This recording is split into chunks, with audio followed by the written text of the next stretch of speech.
ബ്രസ്റ്റിൽ വരുന്ന എല്ലാ തടിപ്പും ക്യാൻസർ ആണ്. എന്നാൽ എല്ലാ തടിപ്പുകളെയും കുറിച്ച് ഓർത്ത് ഭയപ്പെടേണ്ട ആവശ്യമില്ല, എന്നാൽ അവഗണിക്കാനും പാടില്ല. സ്ത്രീകളിൽ ഏറ്റവും കൂടുതലായി കണ്ടുവരുന്ന ഒരു ക്യാൻസറാണ് ബ്രസ്റ്റ് ക്യാൻസർ.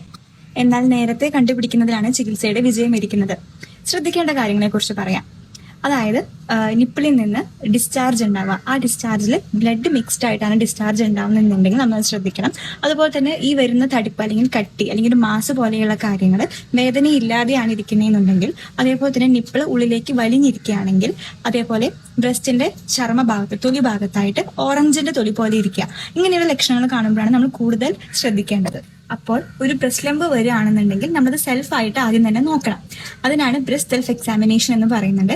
20 വയസ്സിന് ശേഷം മാസം തോറും ചെയ്യേണ്ട ഒരു കാര്യമാണ്. ഇനി നമുക്ക് എന്തെങ്കിലും അതിൽ ഡൗട്ട് തോന്നുകയാണെങ്കിൽ നമുക്കതൊരു ഡോക്ടറെ കാണിച്ച് ക്ലിനിക്കലി ബ്രസ്റ്റ് എക്സാമിനേഷൻ ചെയ്യണം.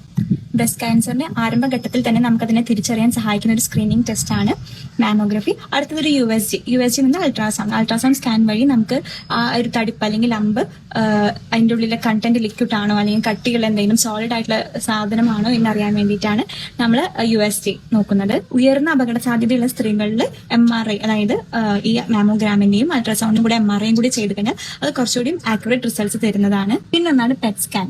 ഈ ക്യാൻസർ മറ്റു ഭാഗങ്ങളിലേക്ക് പടർന്നിട്ടുണ്ടോ എന്ന് അറിയാനായിട്ട് ഈ പെറ്റ് സ്കാൻ സഹായകരമാണ്. മാസത്തിൽ ഒരിക്കലെങ്കിലും സെൽഫായിട്ട് ബ്രസ്റ്റ് എക്സാമിനേഷൻ ചെയ്യുന്നത് നമുക്ക് ഒരു ഏർലി ഡിറ്റക്ഷന് ഹെൽപ്പ് ചെയ്യും.